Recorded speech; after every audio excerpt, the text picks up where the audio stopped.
Derecho, de la legítima participación, de la existencia necesaria que un sector del país puede encontrar en su opción política de seguir los postulados del chavismo. Y creo además que hay sectores progresistas del chavismo que incluso pueden detener las circunstancias en las que avanzamos aceleradamente y en la destrucción de los tres elementos esenciales del Estado, que son la población, su sistema jurídico-político y su propio territorio, donde la integridad territorial de la nación se encuentra mermada sustantivamente en su amplia dimensión territorial. El tema Fuerza Armada Nacional se intentó empezar a controlar a partir del año 2005. Fíjense ustedes, no ocurrió precisamente con la crisis del año 2002 y el intento de golpe de Estado que ocurrió allí. Allí hay definiciones interesantes. No me cabe la menor duda que el 11 de abril hubo un vacío de poder, pero tampoco me cabe la menor duda que el 12 de abril hubo un golpe de Estado en Venezuela, cuando un individuo se para allí, se pone la banda presidencial y asume las riendas de Venezuela. Aquí sin eufemismos hay que tener el valor de decir las cosas por su nombre y tienen que condenarse los golpes de Estado. Yo como venezolano no aspiro a esa situación. Yo creo que es posible una ruta democrática aún en el país, a pesar de la criminalización del aplastamiento que incluso los disidentes tenemos en este momento, a riesgo de nuestra propia vida y de nuestra propia libertad. El tema de la Fuerza Armada Nacional no se intenta en sus reformas y en su bombardeo y torpedeamiento a partir del 2002. El presidente Chávez se sentía débil en las posibilidades de hacer los cambios sustantivos, y solamente después del referéndum revocatorio presidencial de 2004 es cuando intenta la primera reforma inconstitucional de la LUFAM. Ningún sector en Venezuela ha estado sometido a tantas y sucesivas reformas como el sector Fuerza Armada Nacional. 2005, 2008, 2009, 2011. 4 reformas a la ley. ¿Por qué? Por las resistencias internas que hay dentro de la FARC. ¿Por qué no hay 1 millón de milicianos? Porque la propia Fuerza Armada Nacional se niega a que existan armas en manos de elementos no autorizados por la Constitución. Y ciertamente ha avanzado, se han otorgado recursos, se han establecido unidades de milicia, pero siguen siendo comandadas por efectivos de la Fuerza Armada Nacional. Estamos encontrando otro elemento que fueron las cacerías de brujas que se emprendieron en el año 2004 y que se están emprendiendo nuevamente en la Fuerza Armada Nacional. Esta acusación que ha existido contra 3 generales de la Fuerza Aérea amerita un procedimiento legal. Pero ¿por qué se niega el Ejecutivo a seguir el procedimiento constitucional establecido por los propios constituyentes durante el juicio de mérito en sala plena ante el Tribunal Supremo de Justicia? Porque esa audiencia tiene que ser pública y allí conoceríamos los sustentos en los cuales se basa la supuesta conspiración. Y creo, en mi opinión, que claramente el gobierno ha confundido murmuraciones con conspiración. Y allí están esos generales. ¿Qué ha ocurrido con el tema Fuerza Armada Nacional? Aquel que pretenda auditarlo, aquel que exija transparencia y auditabilidad, es rechazado ferozmente por el Estado porque entiende que es un elemento y un bastión de poder que no puede ser tocado por ningún sector democrático. De manera que la responsabilidad histórica de comenzar a auditar, a mirar, a exigir rendiciones de cuentas son existenciales para la autoridad de la República.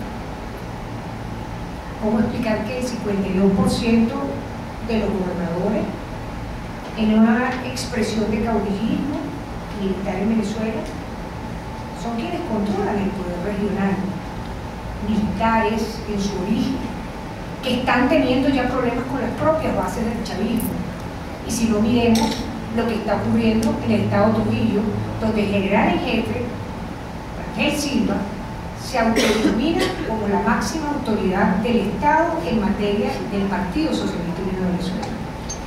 ¿Eso a quién hace daño? A las propias bases del chavismo que le están exigiendo el cumplimiento del libro rojo. Y esa ecuación se va a repetir, no tengan la menor duda, entre los diferentes grupos militares que están emergiendo en el país. En estos momentos el país tiene un rostro militar en el control de los cargos de la administración pública de mayor peso del país.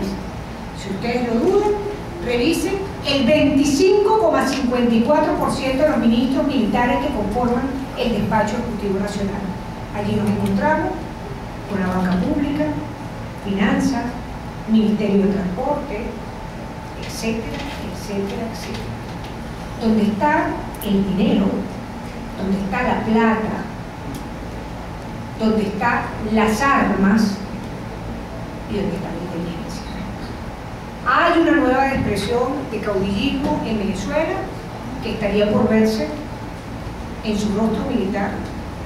Regresa Miraflores. Yo aspiro como venezolano que no sea de esa manera. Inclusive en el monitoreo que hacemos y el análisis de entorno sobre la situación militar venezolana, hemos reiterado que no vemos causas incluso para que ocurra en Venezuela un golpe de Estado. ¿Para qué ocurrir un golpe de Estado si las Fuerzas Armadas Nacionales controlan el país? De manera que nos encontramos en una situación en la que es necesaria comenzar a exigirle al poder el respeto del único elemento que nos une, que es esta Constitución.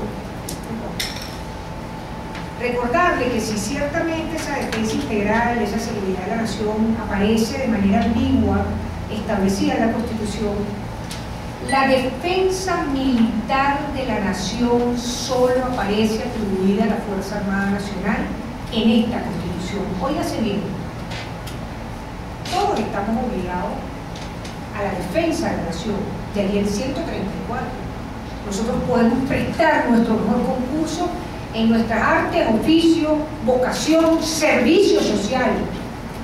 Pero la defensa militar, y desafío a todos los que están sentados en esta sala para que encuentren la palabra, la defensa militar solamente está atribuida a la Fuerza Armada Nacional. De manera que ya tiene que cesar la entrega de armas a otros grupos, a otros espacios que no son la Fuerza Armada Nacional. Hay que exigir a ese poder el cumplimiento del artículo 324, que se ha venido peloteando desde 1998 para crear una zona gris en el monopolio del control de las armas en Venezuela. Cuando ustedes leen el 324, se dice que las armas pertenecen de la República a la Fuerza Armada Nacional y la FAN es la encargada. Oigan todos estos adjetivos: de reglamentar y controlar la fabricación, la importación, la exportación, el almacenamiento, el tránsito, el registro, el control, la inspección, el comercio, la posesión, el uso de armas y municiones en Venezuela. ¿Por qué el Ministerio de Relaciones Exteriores sigue ocupándose del tema? ¿Por qué no nos dice al país cuántas personas tienen porte de armas y cuántas no lo tienen? ¿Por qué no nos dicen cuántas armerías están autorizadas a portar armas y cuáles no? ¿Por qué no nos dicen cuántos cuerpos de seguridad privados están autorizados a portar armas y cuántos no? ¿Por qué hay colectivos armados en Venezuela y la Fuerza Armada Nacional no cumple el 324? El tema colectivos armados, con todo el respeto, hay colectivos sociales con una genuina tradición de labor social en Venezuela. Pongámosle otro nombre. ¿Por qué hay paramilitares en Venezuela? Pongámosle el nombre, pero ¿por qué hay armas en manos de la población civil de manera ilegal? Creo que esos son los puntos esenciales que tienen que plantearse en un debate a propósito de este diálogo nacional. Creo, por supuesto, que hay que recordar artículos esenciales como este, que es hermoso, el 332. Los órganos de seguridad ciudadana respetarán la dignidad y los derechos humanos. ¿Se está cumpliendo eso en Venezuela en este momento? ¿Ustedes creen cuántos son los detenidos? 420 y pico esta mañana. En todo el país. Yo me pregunto por qué el gobierno no tuvo el valor de detener a los militares de Plaza Altamira, que estaban violando una cantidad de leyes militares al pronunciarse en Plaza Altamira y arremete contra estos campamentos de muchachos.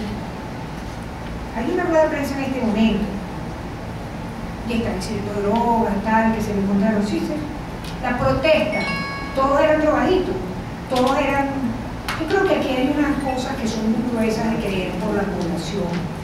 Y lo más grave, creo que no hay, repito, la grandeza ni el poder, o por lo menos no se avisora, ojalá aparezca, de sectores progresistas en el gobierno para que paren, repito, esta ruta de destrucción nacional en la que estamos avanzando.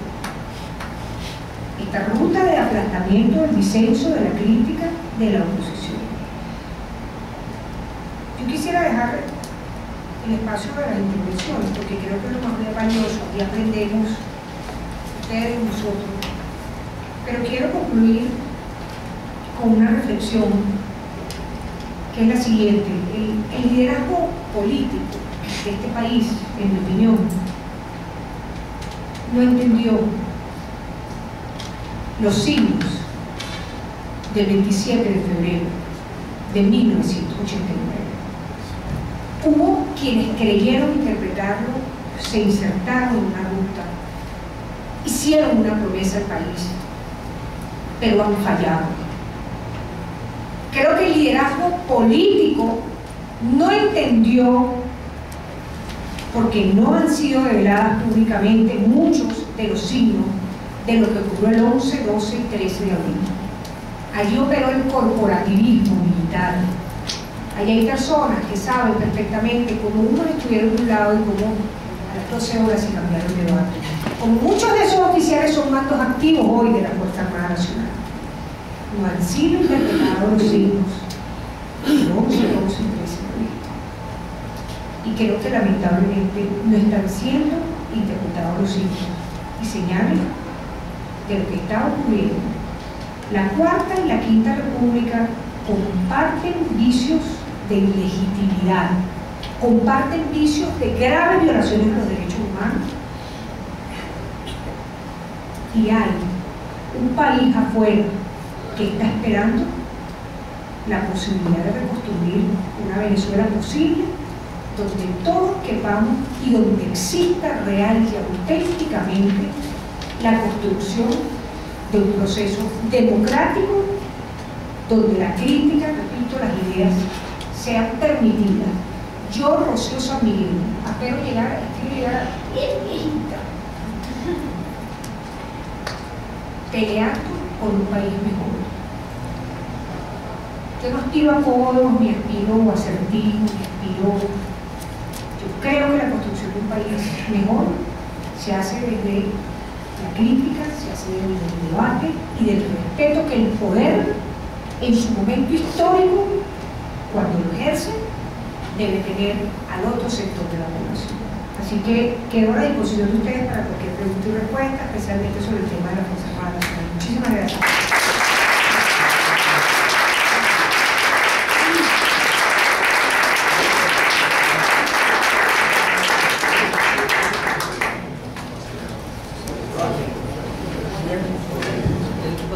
Muchas gracias a la profesora Rocío San Miguel por su aporte a esta discusión.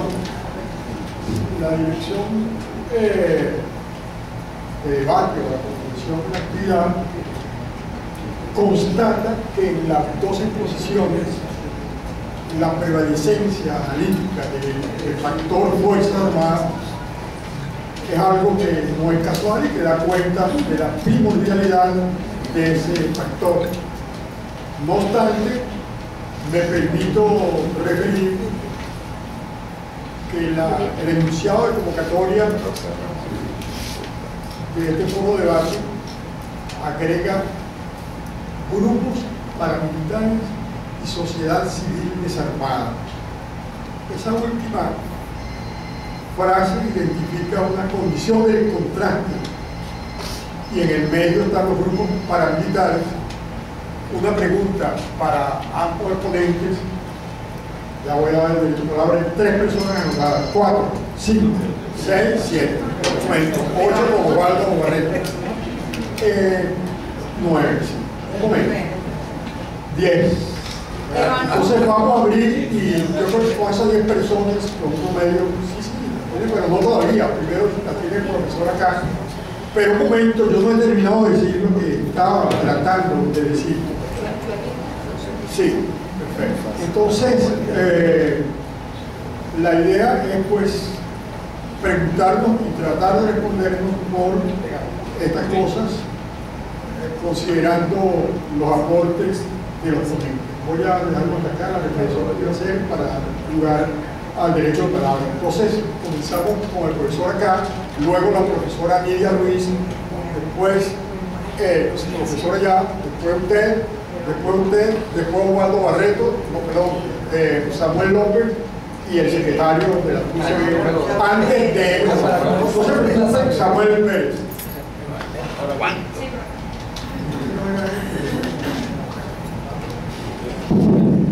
Buenos días, mi nombre es Sergio Sáez, egresado de la universidad en el año 67, muy honroso de haber compartido con los que están en el panel de la universidad. Bueno, yo creo que hay que darle gracias a Belmont pues, por ese resumen de lo que ha sido la trayectoria pues, de la parte, vamos a decir, legal de la Fuerza Armada, y a Rocío por digamos, ese empeño, ese valor que ha tenido de tocar un tema tan, digamos, espinoso para el país. Lo que quiero decir aquí es que yo considero entre los elementos fácticos pareciera no tener relación con la Fuerza Armada, pero yo creo que tiene mucho. Hay que tener dos más. Uno es la nacionalidad del actual, de quien ahorita ejerce el ejercicio del poder en el país.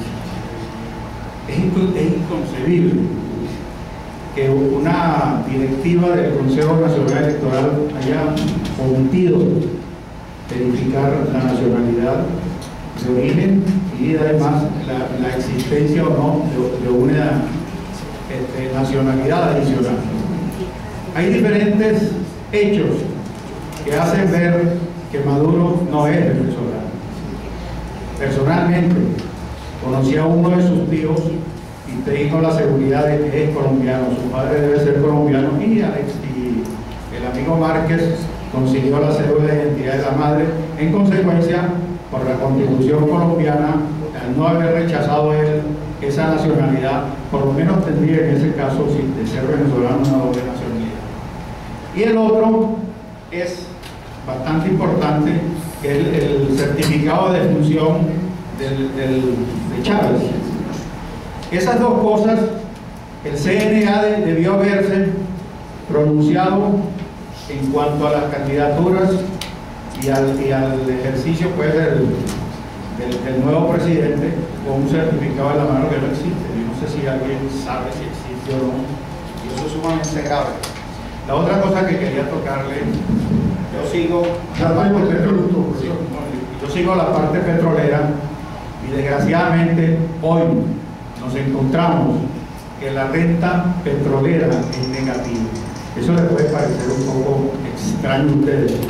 El hecho es que los ingresos que PDVSA está obteniendo ahorita no le alcanzan para cubrir sus costos operativos y las deudas que tienen pendientes.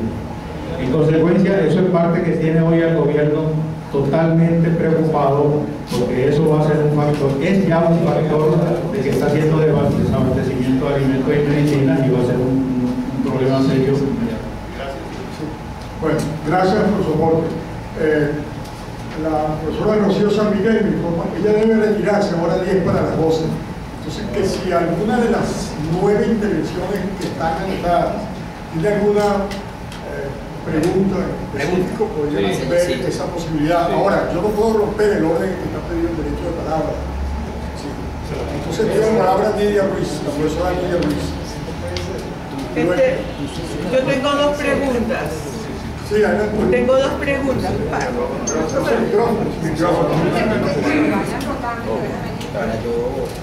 Primero,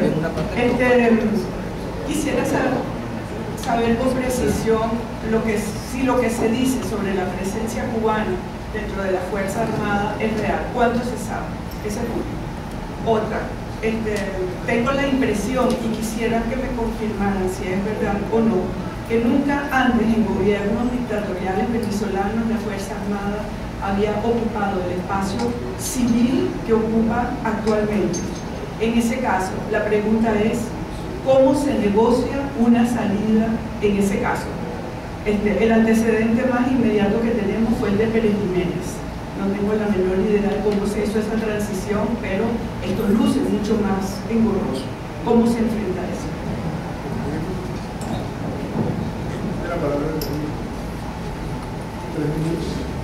Buenos días también, José Peña, profesor. La profesora me habló, profesora,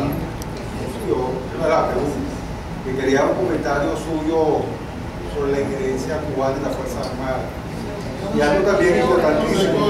Pégate el micrófono, pégate el micrófono.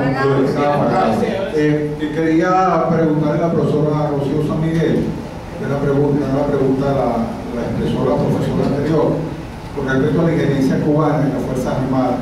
Pero otra pregunta también interesante, que me gustaría un comentario suyo: ¿cuál ha sido el papel de la Guardia Nacional, que es realmente la cabeza visible en estos elementos represivos que hemos visto en el país? En cuanto a Mario, quisiera un comentario sobre el paramilitarismo de Venezuela y lo que tiene que ver con estos grupos represivos, motorizados, que vemos a diario contra la población civil. Muchas gracias. Muchas gracias. Creo que sería conveniente darle la palabra a la profesora Rocío San Miguel por la cuestión del tiempo. Mi pregunta es para ella también. Bueno, si hay otra pregunta. Yo retiro la mía porque ya la profesora Lidia la hizo. ¿Es una pregunta? Sí, claro. La pregunta es para los dos ponentes, pero me interesa que la profesora San Miguel también lo diga. Buenos días todavía. Samuel Pérez, de la Escuela de Sociología y miembro de la Directoría de la UCB. En este periodo, a lo largo de todo este tiempo, nosotros hemos visto un fenómeno que a mí me resulta particularmente interesante y al cual yo todavía no le he encontrado suficiente explicación. Creo que además ha sido poco tratado en general, entre otras cosas porque, bueno, yo no soy especialista en el ámbito militar, ¿no? Pero fíjense, uno ve a grosso modo en el hemisferio occidental, después de la post-Segunda Guerra Mundial, hubo todo un alineamiento, una suerte de homologación de la doctrina militar bajo todo el esquema de los tratados de defensa hemisférica. Eso comienza con la Junta Interamericana de Defensa y después por lo que deriva en el DIAR, Tratado Interamericano de Asistencia Recíproca. Entonces, todas las Fuerzas Armadas de América Latina fueron colocadas desde el punto de vista doctrinario en la línea de los ejércitos modernos occidentales y de alguna manera bajo supervisión o tutela del Pentágono. Eso es una realidad histórica. Eso significó, eso comenzó pues, digamos, incluso en la transición post-gomecista, después del gobierno del general Medina y sobre todo en el trienio Adeco. Continuó con el gobierno militar, la década militar, y durante pues, toda la democracia, todos los 40 años puntofijístas, de manera que nosotros tenemos varias generaciones de militares formados bajo esa doctrina. Lo que hemos observado durante la mal llamada Revolución Bolivariana es un quiebre muy radical de esa doctrina. Me disculpan el tiempo por la argumentación, era necesaria para entender la pregunta. ¿Cómo es posible que ese quiebre tan radical, y tiene que ver con el tema de la injerencia cubana, es decir, lo que se llama la nueva doctrina militar bolivariana, entre comillas, en Venezuela, implica una ruptura, un antagonismo total con la anterior doctrina militar? ¿Cómo es posible que no haya habido, si lo ha habido, ha sido prácticamente subterráneo e invisible? ¿Cómo es posible que no haya habido más resistencia en una Fuerza Armada que durante más de 50 años estaba formado un modelo paradigmático totalmente distinto frente al que actualmente se ejerce, y que en buena medida esa nueva doctrina explica mucho de lo que está pasando, sobre todo en este momento con el tema de la represión a la protesta social? Muchas gracias y disculpen que no se Gregorio, profesor, ¿cómo Martín? No,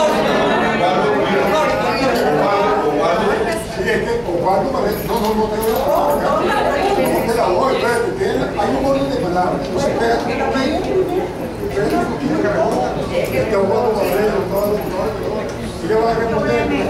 Brevemente, luego unos 5 minutos más y muy brevemente, ¿no?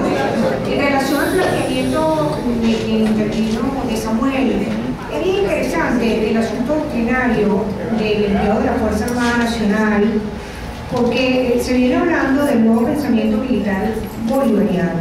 Yo reto a cada uno de ustedes para que abran el segmento correspondiente del nuevo pensamiento militar bolivariano en la página web del Ministerio de la Defensa y se van a encontrar, bueno, que allá hay 6 libros publicados, muchos de ellos referencias sobre modelos de un tipo de guerra, pero eso no constituye un documento oficial del nuevo pensamiento militar bolivariano. Mi apreciación sobre el peso específico que la doctrina de empleo de la Fuerza Armada Nacional cubana tiene como reflejo en la doctrina de empleo de la Fuerza Armada Nacional venezolana no termina de cuajar.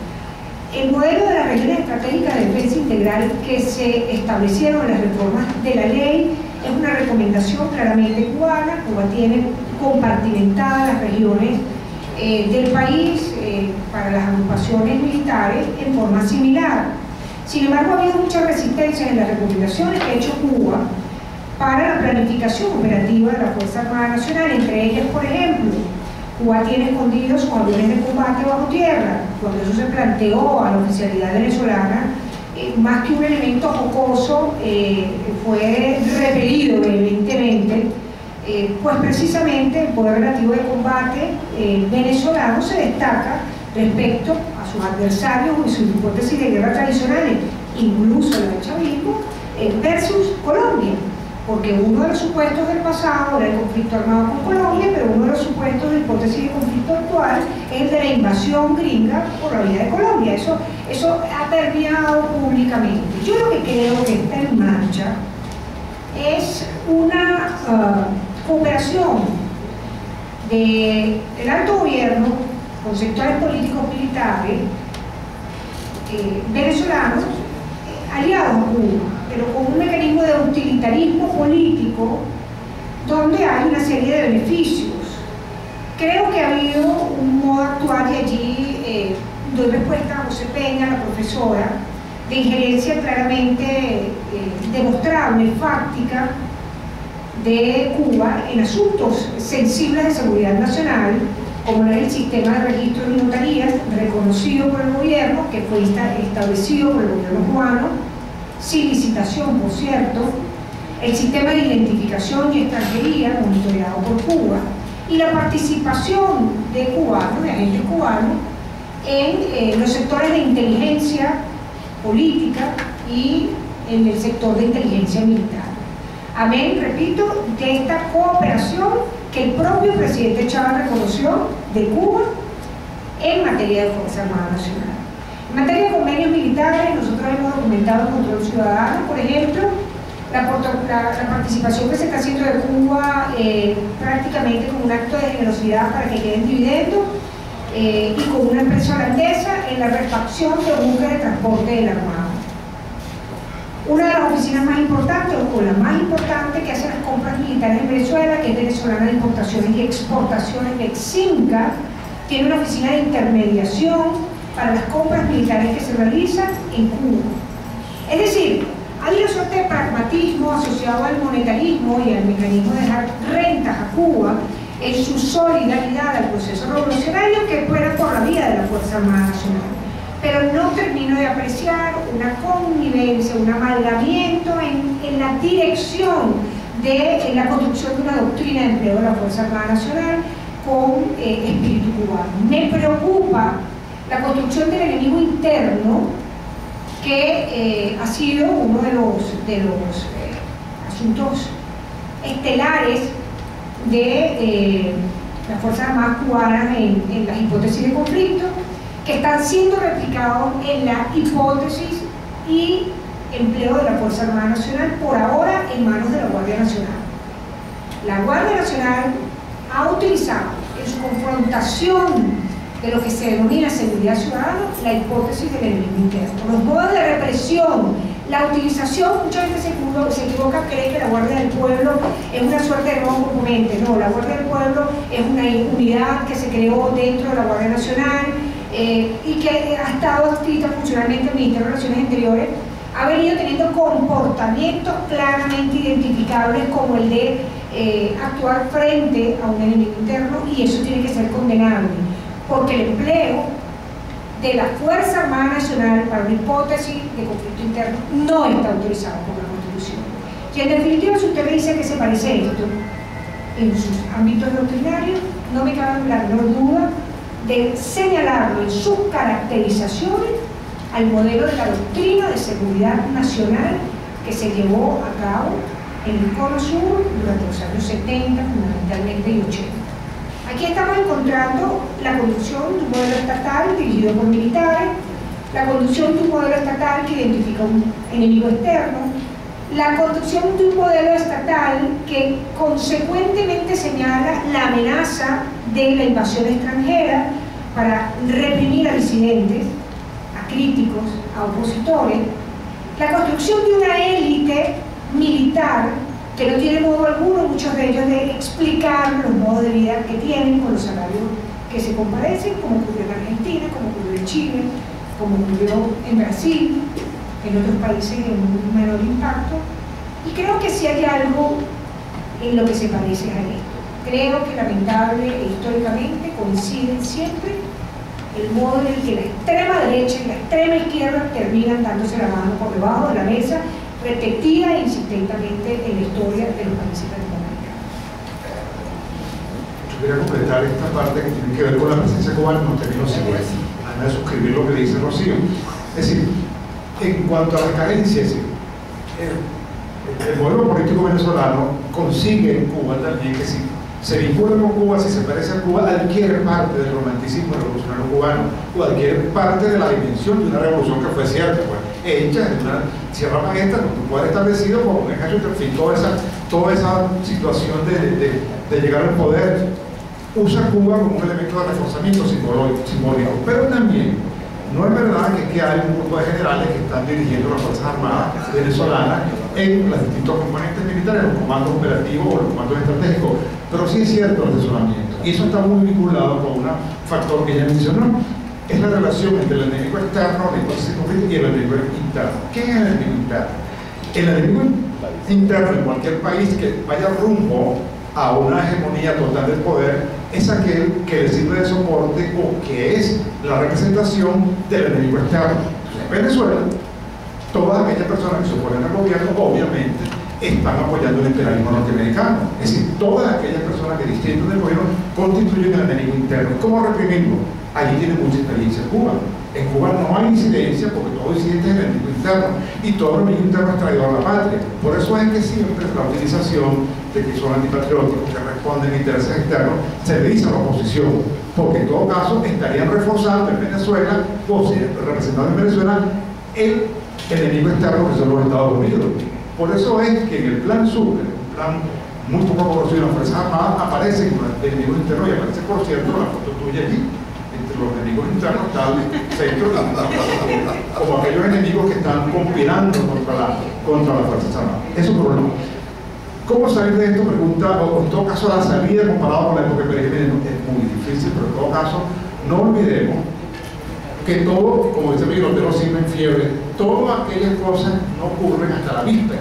Es decir, siempre hay factores que no aceptan la homogeneización, que no aceptan el totalitarismo. Eso es fácil decirlo y es fácil además apelar a eso para tener alguna esperanza, pero en todo caso, como decía por allí Saúl, ¿cómo eso penetró? Bueno, son instituciones fundamentadas en eso, en la subordinación y en la obediencia.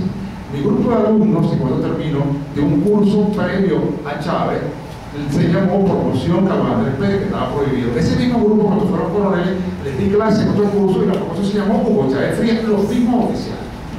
Los mismos oficiales. Y me decía el ministro de Defensa, mire, profesor de confianza, no olvide que somos militares. Hoy estamos a las órdenes de esto y usted sabe que pasado mañana no, porque somos verticales. Eso no es para que tengamos una esperanza así, que la cosa aquí va a venir un coordinado, porque yo no creo en eso. Yo soy como Rocío, creo en otras cosas, democrático, no es democrático, un golpe no nos conduce a nada, pero sí para no ver como una especie de homogeneidad totalizadora, porque no va a ser nunca en ninguna parte del mundo, y en todo caso siempre hay resistencia y siempre habrá cambios que repercuten en lo externo. Gracias. Mire, hay una situación de conflicto y hay 4 personas que han pedido el derecho de palabra con un promedio que yo no había visto y pido disculpas. Entonces vamos a arreglar ese problema inmediatamente. Ella está viendo de manera tal que no es posible. Sí, voy a darle la palabra al profesor Víctor Márquez, que va a hacer alegar la certificada del profesor. Sencilla, para que siga el debate. No me regalan eso, si yo creo que yo no soy invitado. Tú eres de la casa. Dile que se la pusiera Cecilia.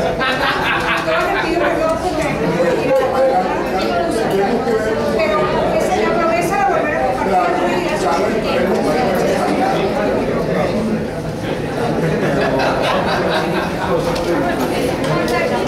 Bueno, no sé. Si vean.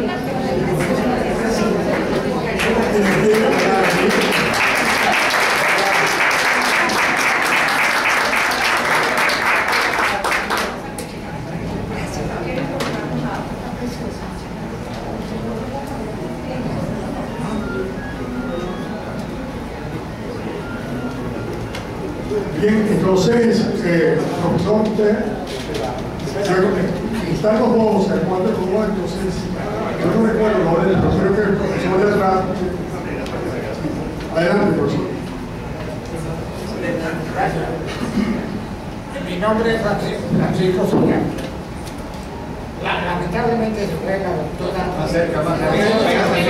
Puede ser el micrófono. Pero yo lo que quiero decir es que nuestras Fuerzas Armadas son un pastel, no tienen nada de consistencia, pura harina, no sirven para nada. Y me perdonan los militares que hay aquí, que veo muchos. Fíjate el micrófono, Pacho, fíjate el micrófono.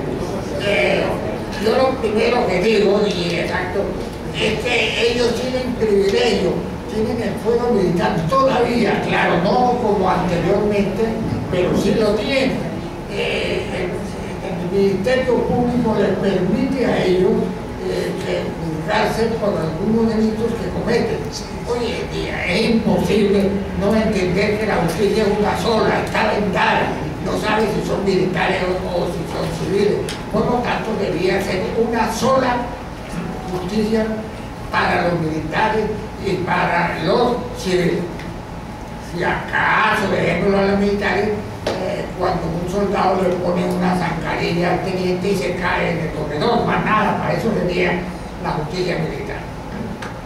Ahora, Rocío San Miguel dijo muy focalmente que actualmente el país está en manos militares, el 25% habló ella del poder ejecutivo. Permítame, ¿cuántos gobernadores militares existen? Es decir, ¿cuántos funcionarios de alta categoría no son hoy militares? Menos mal que no saben absolutamente nada de socialismo y por lo tanto ellos no van a establecer en este país el socialismo. La Academia Rusa dijo que el socialismo llegaría a establecerse en el mundo en 1980. No se estableció en ese año y 9 años después se cayó completamente al foso y hoy en día el Partido Comunista es solamente 2 islas como Cuba y Corea del Norte que debemos mantenerlas. ¿Sabes por qué? Porque los ejemplares especiales hay que mantenerlos, no hay que terminar. Finalmente, ese socialismo que se pretende establecer en Venezuela no puede resultar. ¿Por qué? Porque todo el sistema que tenemos es un sistema completamente capitalista. Desde los profesores universitarios que reclaman con un derecho importante que se les remunere toda su sabiduría y, sin embargo, si fuera en el derecho comunista, ellos solamente tendrían una basecita pequeñita para su pensamiento y unos solos rublos en el bolsillo para escasamente comprar una caja de cerillas. Señores, pensemos que nuestras Fuerzas Armadas, cuando le caiga el primer chaparrón de agua, se van a desaparecer. Gracias.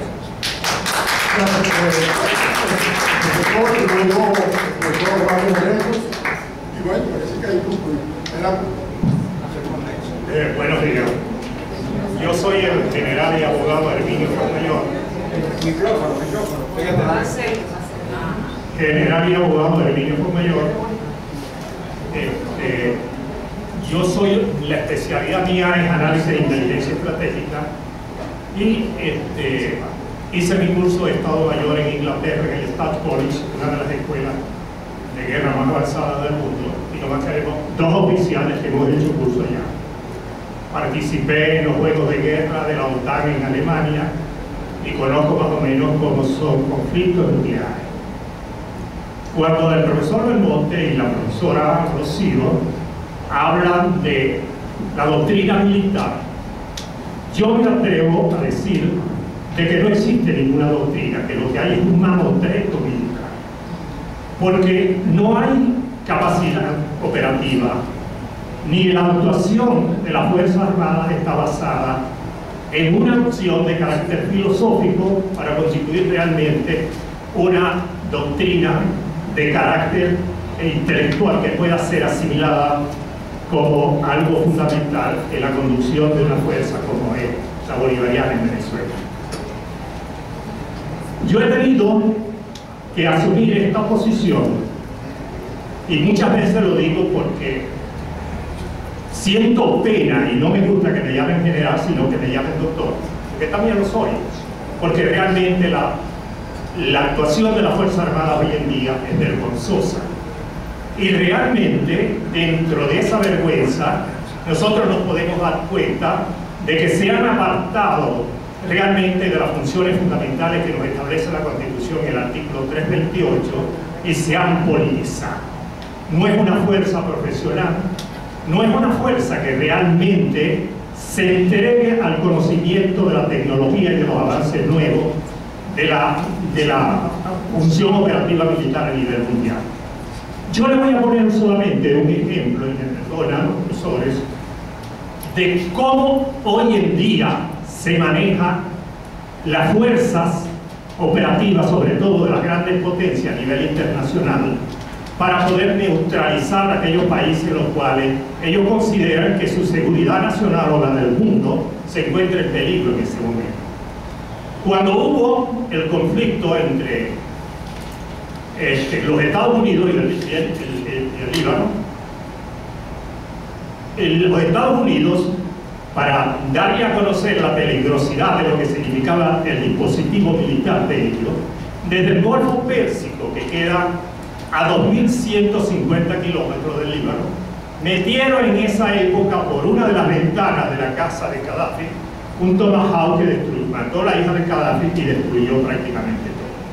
La doctrina militar de los Estados Unidos se basa no en la ocupación hoy en día, sino la destrucción de los elementos estratégicos de defensa de un país. ¿Qué quiero decir? Fíjense ustedes como ellos, ¿qué es lo que hacen? Destruyen las grandes concentraciones de tropas a través de bombardeo, de armas misilísticas o de la aviación. Los centros neurálgicos de tanques, artillería, puestos de logística, concentraciones de barcos, etc. Y después dejan, como ocurre en Egipto, en Afganistán y en esos países, que la conflictividad política interna decida cuál es el modelo de gobierno que ellos quieren. Y después que se hayan aniquilado y matado mucho, entonces cuando entran ellos, a través de los créditos y de las ayudas internacionales, ofrecer ayuda siempre y cuando se vaya hacia la zona democrática. Yo soy un gran defensor hoy en día en Venezuela y me duele muchísimo lo que está sucediendo con los estudiantes, y en este artículo yo los voy a invitar a ustedes para que entren a mi blog. Mi blog es DR, que quiere decir doctor, DR de general, herminio.blogspot.com. En este artículo se llama El general Patton dijo: la guerra se pelea con las armas, pero se gana con los hombres. Voy a leer la introducción nada más de este artículo que dice: el socialismo del siglo XXI se destruye con las guarismas estudiantiles y se gana con las ideas. Maduro y sus escuadrones de la muerte, porque yo no llamo colectivo, esos son escuadrones de la muerte, y así tienen que llamarse, porque no es lo mismo que usted diga que son colectivos, que usted diga organismos que están hechos únicamente para matar al venezolano. Y sus escuadrones de la muerte deben estar conscientes que la fortaleza del estudiantado se entiende cuando en uno de sus escritos, frente a una barrera de escombros, se lee este pensamiento: benditos sean los obstáculos o la satisfacción de vencerlos. Y concluyo ese artículo diciendo: 40 días de lucha y protesta del estudiantado es igual a 40 días de victoria.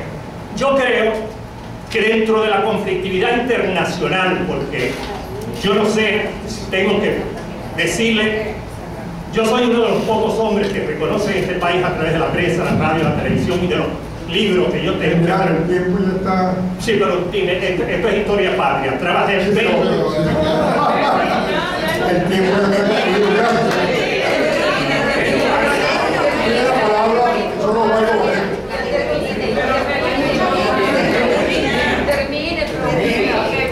Pues historia patria. Esto no es paja lo que yo estoy diciendo. Esto es algo que queda de la conflictividad gravísima interna que estamos viviendo. Esto es lo que pero hay un orden y hay un tiempo. Entonces yo debo respetar eso.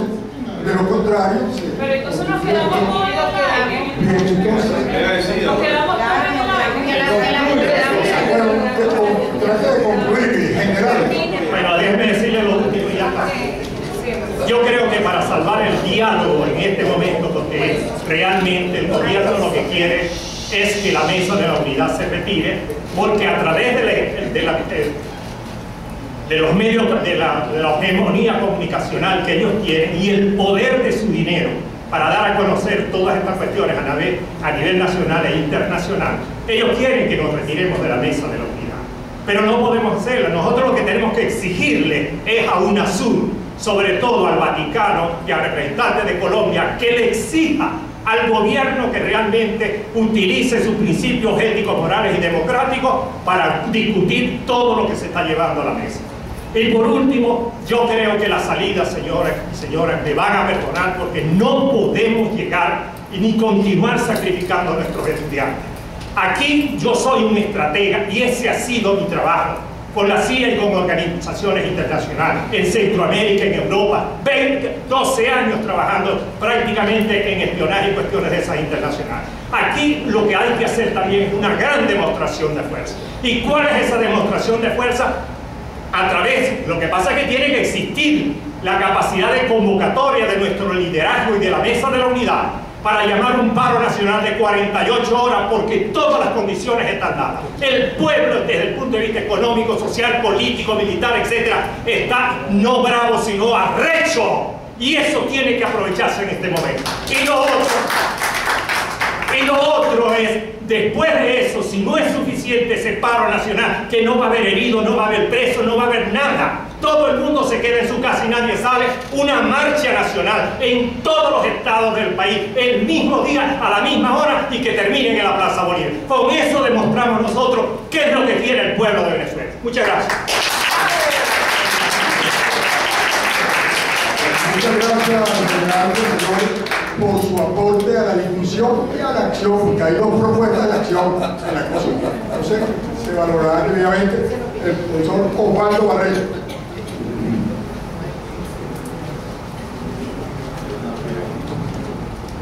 Bueno, antes que la dirección de debate haya que concluido, yo le voy a plantear la dirección de debate que la próxima reunión sea yo quien sea invitado para hablar de este mismo problema.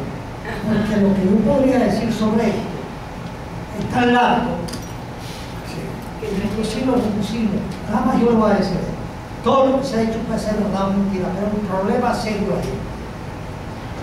¿Qué tiene que ver lo que llaman ustedes militarización del país, gobierno cívico-militar? ¿Qué tiene que ver con la crisis económica de Venezuela? ¿Por qué no se habló ni una palabra de la economía venezolana? Fíjense, no, el ejército. Están cobrando, Valero. Están conspirando. Mira, el ejército. Se habla de militarización de la sociedad. Militarizar la sociedad significaría que quienes produzcan bajo un régimen militar. Se está produciendo en Venezuela en el campo, allá en el plano de la ganadería o de la agricultura, o se están produciendo en la fábrica de manera militar. Los militares no sirven para producir, y lo que está planteado en Venezuela es una crisis de producción. Saldrán necesariamente, así sean poderosísimos y tengan todas las armas y todos los colectivos, por incapaces de producir, y fue lo que sucedió, y con esto concluyo, en la famosa Unión Soviética. Los militares, que es el único país, por cierto, donde ha habido militarización de la sociedad, y de eso hablaremos cuando yo me ocupe del asunto. Pero, oigan bien, el ejército, oigan bien, el ejército soviético, el gran ejército soviético, quizá la maquinaria de guerra más poderosa que haya existido, no salvó al socialismo. Aplastaron el socialismo sin un tiro, y siguió sobreviviendo el ejército soviético, el ejército ruso, tan poderoso como era antes. Pero se acabó el socialismo. ¿Por qué? Porque las fuerzas armadas no están hechas para producir la vida, sino para destruir al enemigo. Y de eso que hay que hablar, y no de otras cosas, como por ejemplo, yo estimo mucho los artículos de la Constitución. No fuera sino porque tardíamente supe que es paisana mía, es de Valera y no de